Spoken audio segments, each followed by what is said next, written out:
ನಮಸ್ಕಾರ ವಿದ್ಯಾರ್ಥಿಗಳೇ, ನಿಮ್ಮ ಹಿಂದಿನ ವಿಡಿಯೋಗಳಿಂದ ಬೆಳೆ ಇಳುವರಿಯನ್ನು ಸುಧಾರಿಸಲು ಅನುಕೂಲಕರ ಹವಾಮಾನ ಪರಿಸ್ಥಿತಿಗಳು ಯಾವುವು ಎಂಬುದನ್ನು ನೀವು ಅರ್ಥ ಮಾಡಿಕೊಂಡಿದ್ದೀರಿ. ಕೃಷಿಯಲ್ಲಿ ಒಳಗೊಂಡಿರುವ ವಿವಿಧ ಪದ್ಧತಿಗಳು ಮತ್ತು ಅವುಗಳ ಅನುಕೂಲಗಳು ಮತ್ತು ಬೆಳೆ ಇಳುವರಿ ಸುಧಾರಣೆಯ ಮೇಲೆ ಪರಿಣಾಮ ಬೀರುವ ವಿವಿಧ ಅಂಶಗಳು. ಮೌನಿಕಾ ಮತ್ತೆ ಬಂದಿದ್ದಾಳೆ.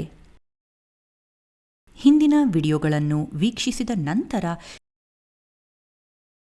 ನೀವೆಲ್ಲರೂ ಬೆಳೆ ವೈವಿಧ್ಯತೆಯನ್ನು ಸುಧಾರಿಸಲು ನಿಮ್ಮ ಪ್ರಯತ್ನಗಳನ್ನು ಇಟ್ಟುಕೊಂಡಿದ್ದೀರಿ ಮತ್ತು ಅದನ್ನು ಮಾಡುವಲ್ಲಿ ಯಶಸ್ವಿಯಾಗಿದ್ದೀರಿ, ಸರಿ? ಈಗ ನೀವು ಕಲಿತ ಬಳಕೆಯನ್ನು ಹೇಗೆ ನಿರ್ವಹಿಸಬೇಕು ಎಂಬುದನ್ನು ಕಲಿಯಬೇಕಾಗಿದೆ. ಪರಿಕಲ್ಪನೆಯ ನಕ್ಷೆ, ಪ್ರಮುಖ ಪದಗಳು: ಮಾರಿ ಸಂಸ್ಕೃತಿ,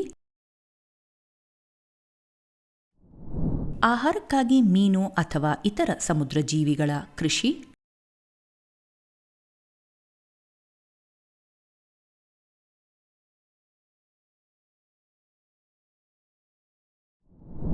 ಸಮುದ್ರದ ನೀರು ಮತ್ತು ಸಿಹಿ ನೀರು ಒಟ್ಟಿಗೆ ಬೆರೆತಿರುವ ಉಪ್ಪು ನೀರಿನ ಮೂಲಗಳು, ಉದಾಹರಣೆಗೆ ನದಿ ಮುಖಗಳು ಮತ್ತು ಆವೃತ ಪ್ರದೇಶಗಳು ಸಹ ಪ್ರಮುಖ ಮೀನು ಜಲಾಶಯಗಳಾಗಿವೆ.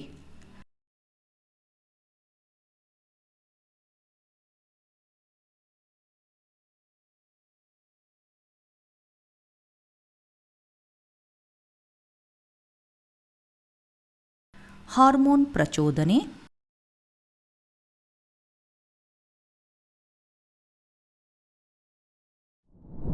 ಮೀನಿನ ಕೋಶಗಳ ಪಕ್ವತೆಗೆ ಕಾರಣವಾಗುವ ಚಟುವಟಿಕೆಗಳು,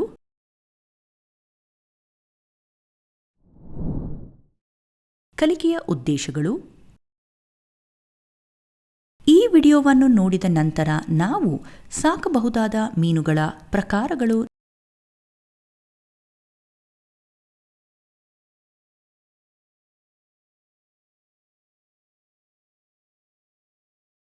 ನೀರಿನ ಮೂಲಗಳು,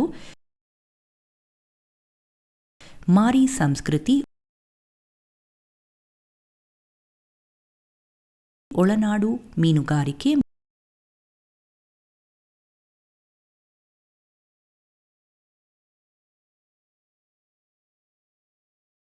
ಮತ್ತು ಸಂಯೋಜಿತ ಮೀನು ಕೃಷಿಯ ಬಗ್ಗೆ ತಿಳಿಯುತ್ತೇವೆ.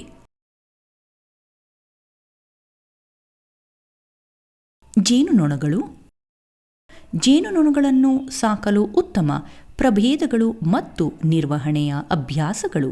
ನಾವು ಉತ್ತಮ ಗುಣಮಟ್ಟದ ಜೇನುತುಪ್ಪವನ್ನು ಹೇಗೆ ಪಡೆಯಬಹುದು?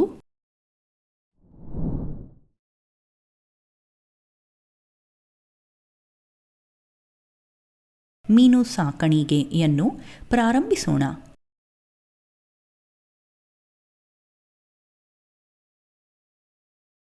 ಅಪರೂಪದ ಮೀನು ಏಕೆ ಎಂದು ಮೊದಲು ತಿಳಿಯಿರಿ.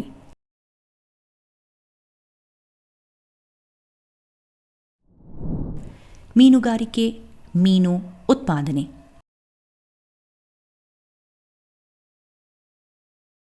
ಮೀನು ನಮ್ಮ ಆಹಾರಕ್ಕಾಗಿ ಪ್ರಾಣಿ ಪ್ರೋಟೀನ್ನ ಅಗ್ಗದ ಮೂಲವಾಗಿದೆ. ಮೀನುಗಳ ವಿಧಗಳನ್ನು ಸಾಕಬಹುದು. ಫೀನ್ಡ್ ನಿಜವಾದ ಮೀನು, ಚಿಪ್ಪು ಮೀನು, ಸೀಗಡಿಗಳು ಮತ್ತು ಮೃದ್ವಂಗಿಗಳು. ಮೊದಲ ಹಂತದ ಮೀನುಗಾರಿಕೆಯ ಪ್ರಕಾರಗಳನ್ನು ಆರಿಸಿ ಮೀನುಗಾರಿಕೆಯನ್ನು ಸೆರೆಹಿಡಿಯಿರಿ.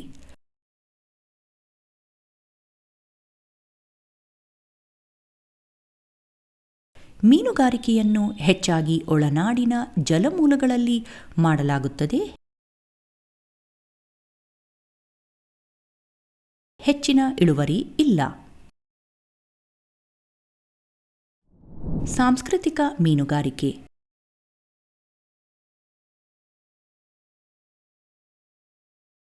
ಮೀನು ಕೃಷಿಯನ್ನು ಕೆಲವೊಮ್ಮೆ ಭತ್ತದ ಬೆಳೆಯೊಂದಿಗೆ ಸಂಯೋಜಿಸಲಾಗುತ್ತದೆ.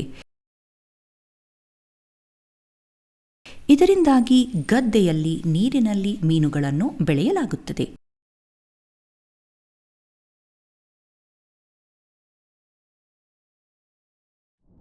ಎರಡನೇ ಹಂತ ನೀರಿನ ಮೂಲಗಳು. ಸಮುದ್ರ ನೀರು, ನದಿಗಳು ಮತ್ತು ಕೊಳಗಳಂತಹ ಶುದ್ಧ ನೀರು. ಸಮುದ್ರ ಮೀನುಗಾರಿಕೆ ಅಥವಾ ಸಮುದ್ರ ನೀರು.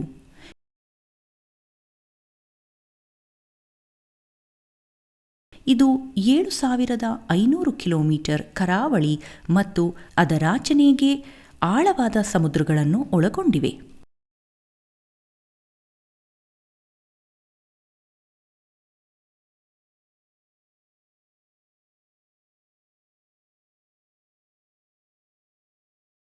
ಮೂರನೇ ಹಂತ ಮೀನುಗಾರಿಕಾ ದೋಣಿಗಳಿಂದ ಮೀನುಗಾರಿಕಾ ಬಲೆಗಳಿಂದ ಹಿಡಿಯುವುದು. ಉಪಗ್ರಹಗಳು ಮತ್ತು ಪ್ರತಿಧ್ವನಿ ಸೌಂಡರ್ಗಳನ್ನು ಬಳಸಿಕೊಂಡು ತೆರೆದ ಸಮುದ್ರದಲ್ಲಿ ದೊಡ್ಡ ಮೀನುಗಳನ್ನು ಪತ್ತೆ ಹಚ್ಚುವ ಮೂಲಕ ಹೆಚ್ಚಿನ ಇಳುವರಿಯನ್ನು ನೀಡುತ್ತದೆ. ಮಾರಿ ಸಂಸ್ಕೃತಿ. ಸಮುದ್ರದ ಮೀನುಗಳ ಸಂಗ್ರಹವು ಮತ್ತಷ್ಟು ಕ್ಷೀಣಿಸುತ್ತದೆ ಮತ್ತು ಹೆಚ್ಚಿನ ಮೀನುಗಳ ಬೇಡಿಕೆಯನ್ನು ಅಂತಹ ಸಂಸ್ಕೃತಿಯ ಮೀನುಗಾರಿಕೆಯಿಂದ ಮಾತ್ರ ಪೂರೈಸಬಹುದು.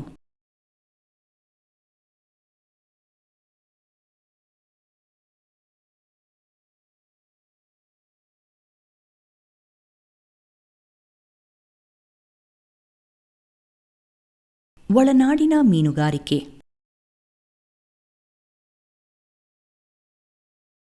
ಶುದ್ಧ ನೀರಿನ ಸಂಪನ್ಮೂಲಗಳು, ಕಾಲುವೆಗಳು, ಕೊಳಗಳು, ಜಲಾಶಯ ಮತ್ತು ನದಿಗಳು. ಉಪ್ಪು ನೀರಿನ ಮೂಲಗಳು.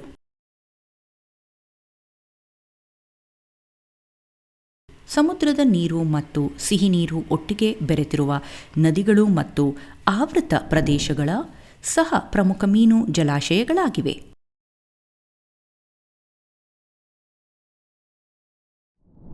ಮೀನು ಕೃಷಿಯನ್ನು ಕೆಲವೊಮ್ಮೆ ಭತ್ತದ ಬೆಳೆಗಳೊಂದಿಗೆ ಸಂಯೋಜಿಸಲಾಗುತ್ತದೆ.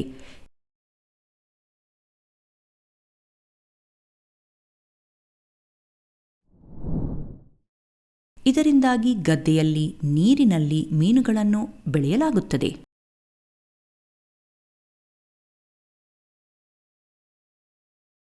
ಸಂಯೋಜಿತ ಮೀನು ಸಾಕಣೆ ವ್ಯವಸ್ಥೆಯಲ್ಲಿ ಹೆಚ್ಚು ತೀವ್ರವಾದ ಮೀನು ಸಾಕಣೆಯನ್ನು ಮಾಡಬಹುದು.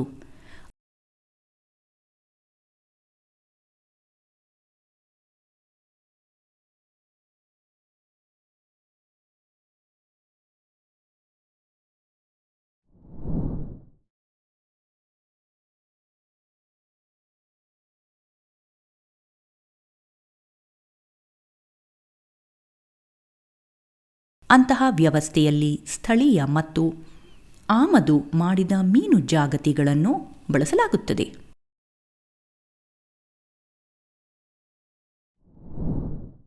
ಸಂಯೋಜಿತ ಮೀನು ಸಂಸ್ಕೃತಿ.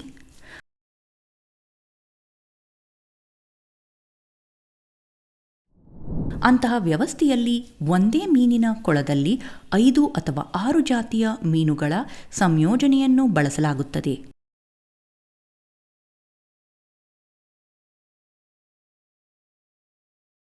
ಈ ಜಾತಿಗಳನ್ನು ಆಯ್ಕೆ ಮಾಡಲಾಗುತ್ತದೆ, ಆದ್ದರಿಂದ ಅವರು ಆಹಾರಕ್ಕಾಗಿ ಸ್ಪರ್ಧಿಸುವುದಿಲ್ಲ.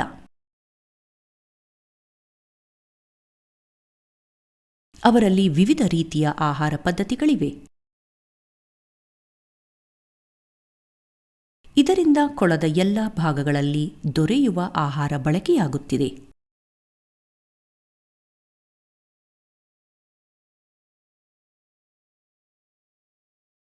ಕ್ಯಾಟ್ಲಸ್ ಮೇಲ್ಮೈ ಫೀಡರ್ ಆಗಿರುವುದರಿಂದ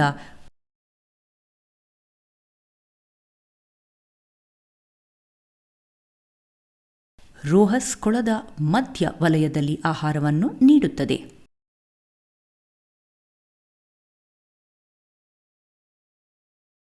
ಮೃಗಗಳು ಮತ್ತು ಕಾಮನ್ ಕಾರ್ಪ್ ಕೆಳಭಾಗದ ಹುಳಗಳು ಹಲ್ಲು, ಕಾರ್ಪ್ ಕಳೆಗಳನ್ನು ತಿನ್ನುತ್ತದೆ.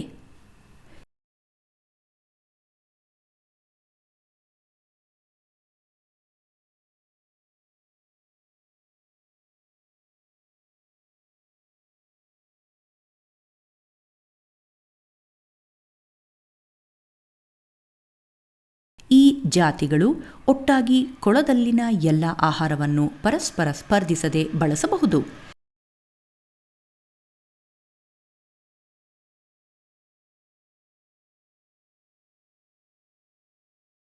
ಇದು ಕೊಳದಿಂದ ಮೀನಿನ ಇಳುವರಿಯನ್ನು ಹೆಚ್ಚಿಸುತ್ತದೆ.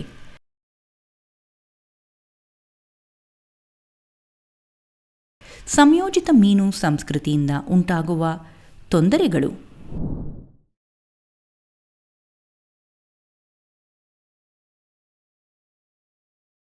ಇಂತಹ ಸಂಯೋಜಿತ ಮೀನು ಸಾಕಣೆಯ ಒಂದು ಸಮಸ್ಯೆ ಈ ಮೀನುಗಳಲ್ಲಿ ಹೆಚ್ಚಿನವು ಮಾನ್ಸೂನ್ ಸಮಯದಲ್ಲಿ ಮಾತ್ರ ಸಂತಾನೋತ್ಪತ್ತಿ ಮಾಡುತ್ತವೆ. ಕಾಡಿನಿಂದ ಮೀನಿನ ಬೀಜವನ್ನು ಸಂಗ್ರಹಿಸಿದರೂ ಅದನ್ನು ಇತರ ಜಾತಿಗಳೊಂದಿಗೆ ಬೆರೆಸಬಹುದು.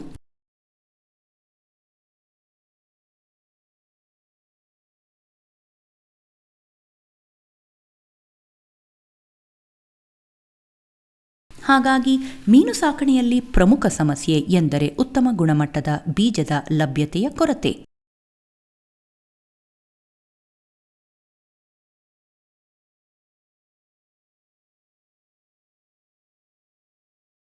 ಈ ಸಮಸ್ಯೆಯನ್ನು ಹೋಗಲಾಡಿಸಲು ಹಾರ್ಮೋನ್ ಪ್ರಚೋದನೆಯನ್ನು ಬಳಸಿಕೊಂಡು ಈ ಮೀನುಗಳನ್ನು ಕೊಳದಲ್ಲಿ ಸಂತಾನೋತ್ಪತ್ತಿ ಮಾಡಲು ಈಗ ಮಾರ್ಗಗಳನ್ನು ರೂಪಿಸಲಾಗಿದೆ.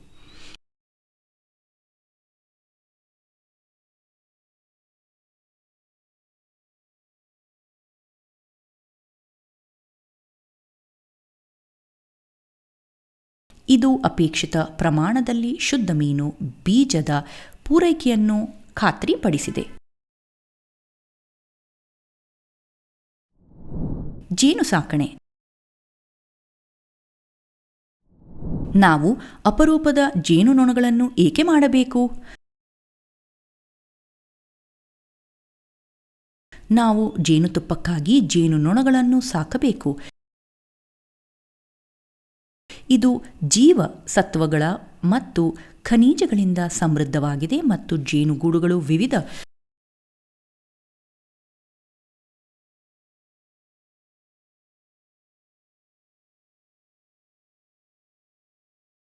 ಔಷಧಿಯು ಸಿದ್ಧತೆಗಳಲ್ಲಿ ಬಳಸಲಾಗುವ ಮೇಣದ ಮೂಲವಾಗಿದೆ.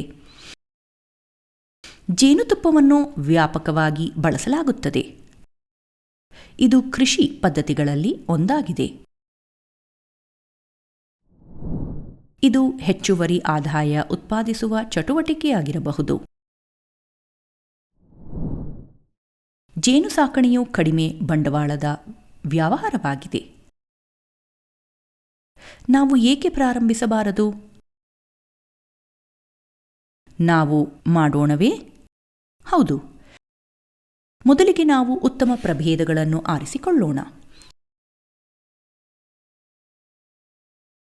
ವಾಣಿಜ್ಯ ಜೇನು ಉತ್ಪಾದನೆಯ ಬಳಸುವ ಸ್ಥಳೀಯ ಜೇನುನೊಣ ಪ್ರಭೇದಗಳು. ಆಪಿಸ್ ಸೆರಾನಾ ಇಂಡಿಕಾ ಭಾರತೀಯ ಜೇನುನೊಣವನ್ನು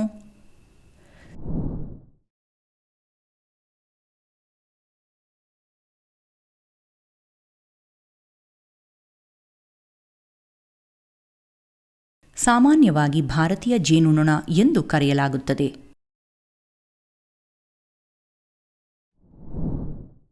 ತುಲನಾತ್ಮಕವಾಗಿ ಅಕ್ರಮಕಾರಿಯಲ್ಲದ ಮತ್ತು ವಿರಳವಾಗಿ ಸಮೂಹ ವರ್ತನೆಯನ್ನು ಪ್ರದರ್ಶಿಸುತ್ತದೆ.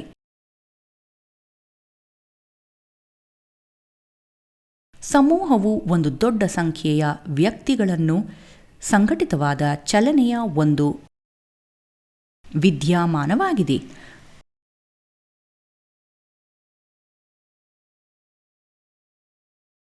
ವಾಣಿಜ್ಯ ಜೇನು ಉತ್ಪಾದನೆಗೆ ಬಳಸಲಾಗುವ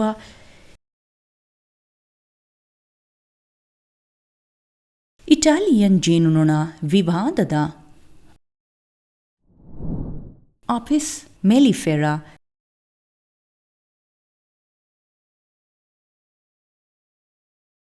ಇದನ್ನು ಯುರೋಪಿಯನ್ ಜೇನುನೊಣ ಎಂದು ಕರೆಯಲಾಗುತ್ತದೆ. ಜೇನುತುಪ್ಪದ ಇಳುವರಿಯನ್ನು ಹೆಚ್ಚಿಸಲು ಸಹ ತರಲಾಗಿದೆ.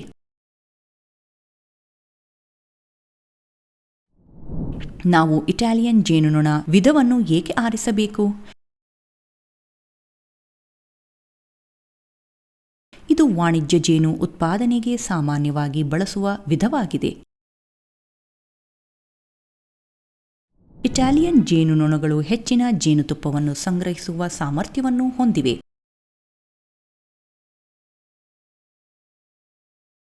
ಅವರು ಸ್ವಲ್ಪ ಕಡಿಮೆ ಕಟ್ಟುಕುತ್ತಾರೆ. ಅವರು ನೀಡಿದ ಜೇನುಗೂಡಿನಲ್ಲಿ ದೀರ್ಘಕಾಲ ಉಳಿಯುತ್ತಾರೆ.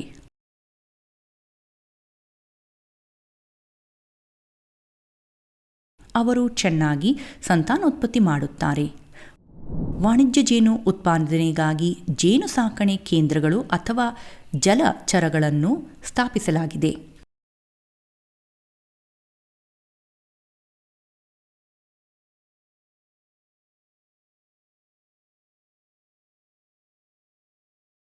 ಜೇನುತುಪ್ಪದ ಮೌಲ್ಯ ಅಥವಾ ಗುಣಮಟ್ಟವು ಹುಲ್ಲುಗಾವಲು ಅಥವಾ ಹೂವುಗಳ ಮೇಲೆ ಅವಲಂಬಿತವಾಗಿರುತ್ತದೆ.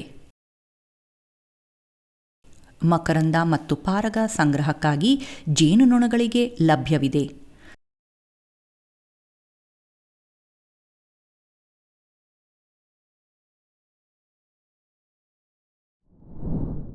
ಸಾಕಷ್ಟು ಪ್ರಮಾಣದ ಹುಲ್ಲುಗಾವಲು ಜೊತೆಗೆ ಲಭ್ಯವಿರುವ ಹೂವುಗಳ ಪ್ರಕಾರವು ಜೇನುತುಪ್ಪದ ರುಚಿಯನ್ನು ನಿರ್ಧರಿಸುತ್ತದೆ.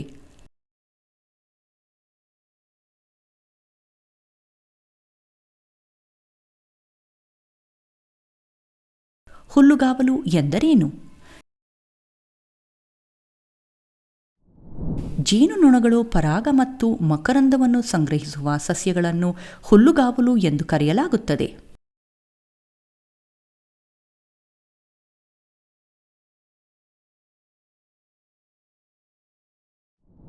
ಉದಾಹರಣೆ: ಹುಣಸೆಹಣ್ಣು, ಬೇವು, ಸೇಬುಗಳು, ಬಾಳೆಹಣ್ಣುಗಳು, ಸೂರ್ಯಕಾಂತಿಗಳು ಮತ್ತು ವಿಶೇಷವಾಗಿ ಎಲ್ಲ ಹೂವಿನ ಸಸ್ಯಗಳು.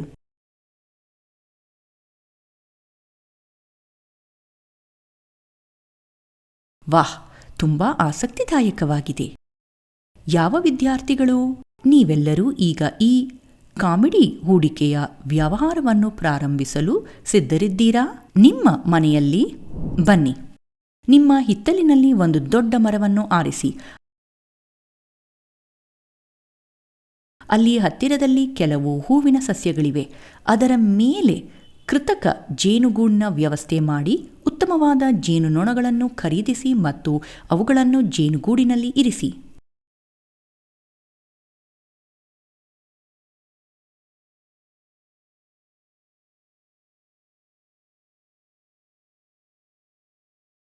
ಅಷ್ಟೇ, ಸಣ್ಣ ಹೂಡಿಕೆ ದೊಡ್ಡ ಲಾಭ.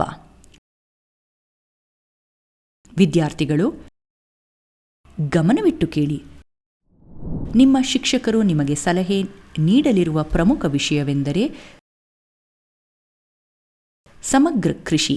ಅಂದರೆ ಒಂದು ಸಣ್ಣ ಜಮೀನು ಖರೀದಿಸಿ, ನಿಮ್ಮ ಅನುಕೂಲಕ್ಕೆ ತಕ್ಕಂತೆ ಸಣ್ಣ ಮನೆಯನ್ನು ನಿರ್ಮಿಸಿ, ನಂತರ ಭತ್ತದಂತಹ ತರಕಾರಿ ಮತ್ತು ಬೇಳೆಕಾಳುಗಳೊಂದಿಗೆ ಯಾವುದೇ ಒಂದು ಬೆಳೆಯನ್ನು ಬೆಳೆಸಿ.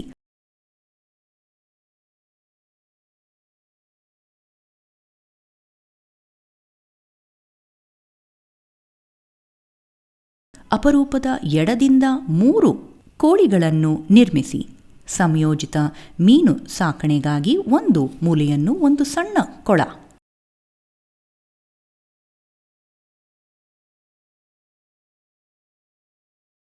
ಜೇನಿಗಾಗಿ ಮರದ ಮೇಲ್ಭಾಗದಲ್ಲಿ ಜೇನುಗೂಡಿನ ವ್ಯವಸ್ಥೆ ಮಾಡಿ.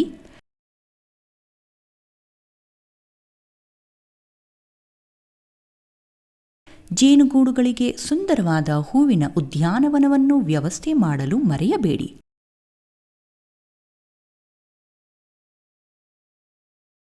ಅದ್ಭುತ! ಇದು ನಿಜವಾಗಿಯೂ ಅದ್ಭುತ ಕಲ್ಪನೆ. ಸಂತೋಷ ಮತ್ತು ಆರೋಗ್ಯಕರ ಜೀವನಕ್ಕಾಗಿ ನಿಮ್ಮ ಜೀವನದುದ್ದಕ್ಕೂ ಆನಂದಿಸಿ.